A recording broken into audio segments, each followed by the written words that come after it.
सर्वमंगल मांगल्ये शिवे सर्वार्थ साधिके शरण्ये त्र्यंबके गौरी नारायणी नमोस्तुते।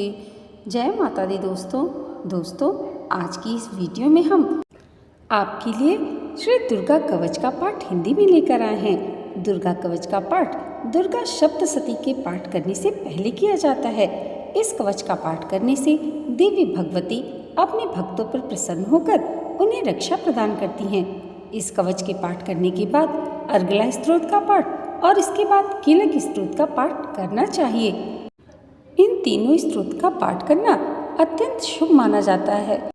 प्रेम से बोलिए दुर्गा माता की जय। श्री दुर्गा कवच का पाठ प्रारंभ होता है। श्री चंडिका देवी को नमस्कार है। मार्कंडेय जी ने ब्रह्मा जी से कहा, पितामह, जो इस संसार में परम गोपनीय तथा सभी मनुष्यों की सब प्रकार से रक्षा करने वाला है और जो अब तक आपने किसी से कहा भी न हो, कोई ऐसा साधन मुझे बताइए। ब्रह्मा जी बोले, ऐसा साधन तो एक देवी का कवच ही है, जो गोपनीय से भी परम गोपनीय, पवित्र तथा संपूर्ण प्राणियों का उद्धार करने वाला है। महामुनि, उसे सुनो। देवी जी 9 दुर्गा होने के कारण 9 मूर्तियों वाली हैं। उनके नाम इस प्रकार हैं। पहली हिमाचल की तपस्या से प्राप्त पार्वती जी शैलपुत्री हैं।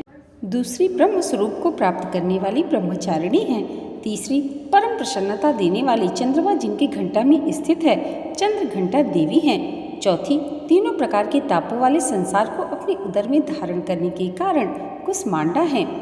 पांचवी स्कंद देव की माता होने के कारण स्कंद माता हैं। छठी कात्यायन ऋषि के आश्रम में प्रकट होने के कारण कात्यायनी हैं। सातवीं काल के भी काल होने के कारण कालरात्रि हैं। आठवीं अत्यंत गौर स्वरूप होने के कारण महागौरी हैं।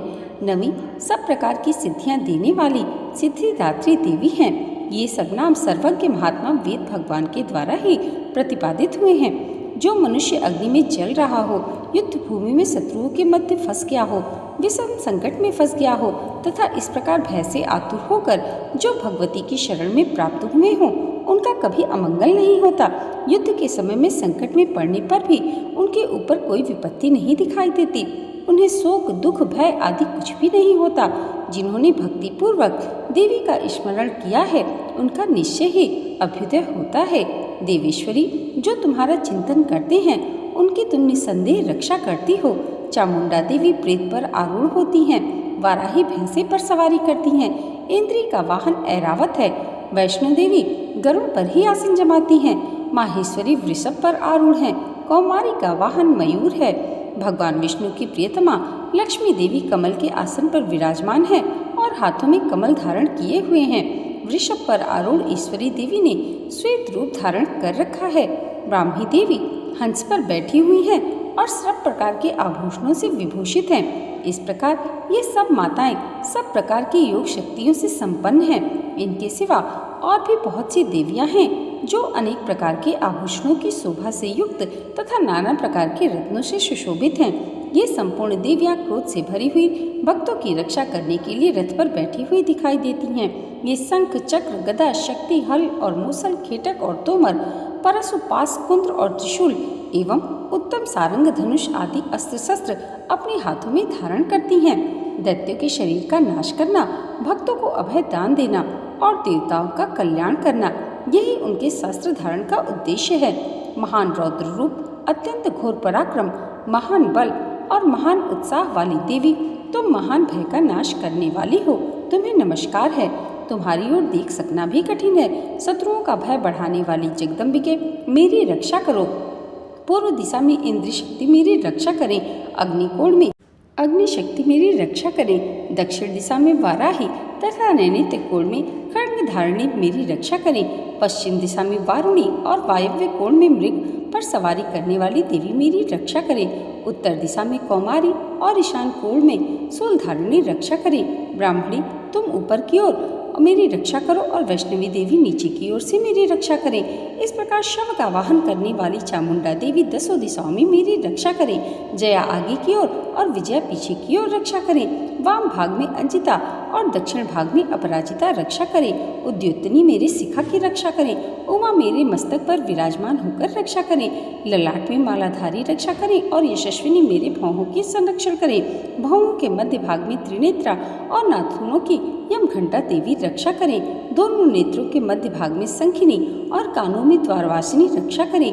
कालिका देवी कपोलों की तथा भगवती शंकरी कानों की मूल देश की रक्षा करें। नासिका में सुगंधा और ऊपर के होठों में चर्चिका देवी रक्षा करें। नीचे के ओठ में अमृतकला तथा जीवा में सरस्वती देवी रक्षा करें। कौमारी दांतों की और चंडिका कंठ प्रदेश की रक्षा करें। चित्र घंटा गले की घंटे की और महामाया तालु में रहकर रक्षा करें। कामाक्षी ठोडी की और सर्वमंगला मेरी वाणी की रक्षा करें। भद्रकाली ग्रीवा में और धनुर्धरी पृष्ठवंश में रहकर रक्षा करें। कंठ के बाहरी भाग में नीलग्रीवा और कंठ के नली में नलकुबरी रक्षा करें। दोनों कंधों में खंगनी और मेरी दोनों भुजाओं की वज्रधारणी रक्षा करें। दोनों हाथों में दंडनी और अंगुलियों में अंबिका रक्षा करें। शूलेश्वरी नखों की रक्षा करें। कुलेश्वरी कुक्ष की रक्षा करें। महादेवी दोनों स्तनों की और शोक विनाशिनी देवी मन की रक्षा करें। ललिता देवी हृदय और शूलधारिणी उदर में रक्षा करें। नाभि में कामिनी और गुहा प्रदेश की गुहेश्वरी रक्षा करें। पूतना और कामिका लिंग की और माहिस्वाहिनी गुदा की रक्षा करें। भगवती कटी भाग में और विंध्यवासिनी घुटनों की रक्षा करें। संपूर्ण कामनाओं को देने वाली महाबला देवी दोनों पिंडलियों की रक्षा करें। नारसिंही दोनों खुड्डियों की और तेजस्वी देवी दोनों चरणों के पृष्ठभाग की रक्षा करें। श्री देवी पैरों की अंगुलियों में और तलवासिनी पैरों के तलुओं की रक्षा करें। अपने दाढ़ों के कारण भयंकर दिखने वाली दृष्टा कराली देवी नखों की और उदक केसनी देवी केशों की रक्षा करें। रोमावलियों के छिद्रों में कौबारी और त्वचा की वागीश्वरी देवी रक्षा करें। पार्वती देवी रक्त मज्जा वसा मांस हड्डी और मेद की रक्षा करें। आंतों की कालरात्रि और पित्त की मुकुटेश्वरी रक्षा करें। मूलाधार आदि कमल कोशों में पद्मावती देवी और कफ में चूड़ामणि देवी स्थित होकर रक्षा करें। नग के तेज की ज्वालामुखी रक्षा करें, जिसका किसी भी अस्त्र से भेदन नहीं हो सकता। वह अभिद्या देवी शरीर के समस्त संधियों में रहकर रक्षा करें। ब्राह्मणी आप मेरे वीर की रक्षा करें। छत्तीश्वरी छाया करें तथा धर्मधारिणी देवी मेरे अहंकार की मन और बुद्धि की रक्षा करें। हाथ में वज्र धारण करने वाली वज्रहस्ता देवी मेरे प्राण अपान व्यान उदान और समान वायु की रक्षा करें। कल्याण से शोभित होने वाली भगवती कल्याण शोभना मेरे प्राण की रक्षा करें। रूप रस गंध स्पर्श इन विषयों का अनुभव करते समय योगिनी देवी रक्षा करें तथा सत्वगुण रजोगुण और तमोगुण की रक्षा सदा नारायणी देवी करें। वाराही आयु की रक्षा करें। वैष्णवी धर्म की रक्षा करें तथा चक्रिणी देवी यश कीर्ति लक्ष्मी धन और विद्या की रक्षा करें। इंद्राणी आप मेरे गोत्र की रक्षा करें। चंडिके तुम मेरे पशुओं की रक्षा करो। महालक्ष्मी पुत्रों की रक्षा करें और भैरवी पत्नी की रक्षा करें। मेरे पद की सुपथा तथा मार्ग की क्षेम करी रक्षा करें। राजा के दरबार में महालक्ष्मी रक्षा करें तथा सब ओर व्याप्त रहने वाली विजय देवी संपूर्ण भयों से रक्षा करें। देवी जो स्थान कवच में नहीं आया है अतएव रक्षा से रहित है, वह सब तुम्हारे द्वारा सुरक्षित है, क्योंकि तुम विजयशालिनी और पाप नाशिनी हो। यदि अपने शरीर का भला चाहे तो मनुष्य बिना कवच के एक पग भी कहीं ना जाए। कवच का पाठ करके ही यात्रा करें। कवच के द्वारा सब ओर से सुरक्षित मनुष्य जहाँ जहाँ भी जाता है वहाँ वहाँ उसे धन का लाभ होता है तथा संपूर्ण कामनाओं की सिद्धिदायक विजय प्राप्त होती है। वह जिस जिस अभिष्ट वस्तु का चिंतन करता है उसको निश्चय ही प्राप्त कर लेता है। वह पुरुष इस पृथ्वी पर तुलना रहित महान ऐश्वर्य का भागी होता है। कवच से सुरक्षित मनुष्य निर्भय हो जाता है। युद्ध में कोई भी उसे पराजित नहीं कर सकता तथा वह तीनों लोकों में पूजनीय होता है। देवी का यह कवच देवताओं के लिए भी दुर्लभ है। जो प्रतिदिन नियम पूर्वक तीनों संध्याओं को समय श्रद्धा के साथ इसका पाठ करता है उसे दैवी कला प्राप्त होती है तथा वह तीनों लोकों में कभी भी पराजित नहीं होता। इतना ही नहीं, वह अमृत्यु से रहित हो 100 से भी अधिक वर्षों तक जीवित रहता है। मकरी, चेचक और कोढ़ आदि उसकी संपूर्ण व्याधियां नष्ट हो जाती हैं। कनेर, भांग, अफीम, धतूरे आदि का स्थावर विष, सांप और बिच्छू आदि के काटने से चढ़ा हुआ जंगम विष तथा अहिफेन और तेल के संयोग आदि से बनने वाले कृत्रिम विष, ये सब प्रकार के विष दूर हो जाते हैं और उनका कोई भी असर नहीं होता।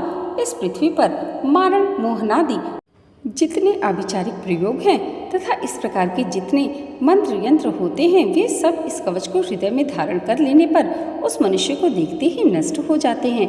यही नहीं, पृथ्वी पर विचरने वाले ग्राम देवता, आकाशचारी देव विशेष, जल के संबंध से प्रकट होने वाले गण, उपदेश सिद्धि नीची श्रेणी के देवता, अपने जन्म के साथ प्रकट होने वाले देवता, कुल देवता, माला डाकिनी साकिनी, अंतरिक्ष में विचरने वाली भयानक घोर डाकिनियाँ, ग्रह भूत पिशाच यक्ष गंधर्व राक्षस ब्रह्म राक्षस पैताल कुष्मांड और भैरव आदि अनिष्टकारक देवता भी हृदय में कवच धारण किए रहने पर उस मनुष्य को देखते ही नष्ट हो जाते हैं। कवचधारी पुरुष को राजा के सम्मान वृद्धि प्राप्त होती है। यह कवच मनुष्य के तेज की वृद्धि करने वाला और उत्तम है। कवच का पाठ करने वाला पुरुष अपनी कीर्ति से विभूषित भूतल पर अपनी सुयश के साथ साथ वृद्धि को प्राप्त होता है। जो पहले कवच का पाठ करके उसके बाद सप्तशती चंडी का पाठ करता है, उसकी जब तक पर्वत वन कानूनों के साथ यह पृथ्वी टिकी है तब तक उसके पुत्र पौत्रों संतान की परंपरा टिकी रहती है। फिर देह का अंत होने पर वह पुरुष भगवती महामाया के प्रसाद से उस नित्य परम पद को प्राप्त होता है जो देवताओं के लिए भी अत्यंत दुर्लभ है। वह सुंदर दिव्य रूप धारण करता है और कल्याण में शिव के साथ आनंद का भागी होता है। यहाँ पर देवी कवच का पाठ पूर्ण हुआ। प्रेम से बोलिए दुर्गा माता की जय। दोस्तों, आज की वीडियो अगर आपको अच्छी लगी हो तो कमेंट बॉक्स में जय माता दी ज़रूर लिखिएगा और इसे लाइक और हमारे चैनल पर पहली बार आए हैं तो सब्सक्राइब करना मत भूलिएगा। माता रानी की कृपा आप सबके जीवन पर सदैव ऐसे ही बनी रहे, इसी मंगल कामना के साथ मिलते हैं अगले वीडियो में। तब तक के लिए जय माता दी।